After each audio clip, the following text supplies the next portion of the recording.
বিশ্বনবী যে সমস্ত খাদ্যগুলো পছন্দ করতেন হাদিসে এসেছে। বিশ্বনবী রুটি খেতেন, খেজুর খেতেন, খেজুর, খেজুর চিনেন?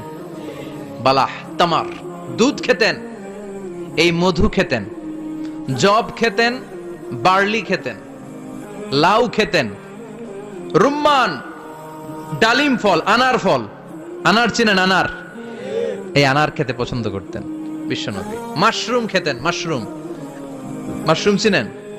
ব্যাঙের ছাতার মতো। রেস্টুরেন্টে ইদানিং মাশরুমের স্যুপ পাওয়া যায়, এটা খাবেন। যাদের চোখের জ্যোতিতে সমস্যা, দৃষ্টিতে সমস্যা, খাবেন। হাদিসে এসেছে আল কামআতু মিনাল মান ওয়া মাউহা শিফাউন লিল আইন।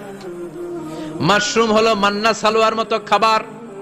মাশরুমের স্যুপ যারা খাবে, চোখের জ্যোতি যাদের কম, তাদের চোখের জ্যোতি বাড়িয়ে দিবে কে?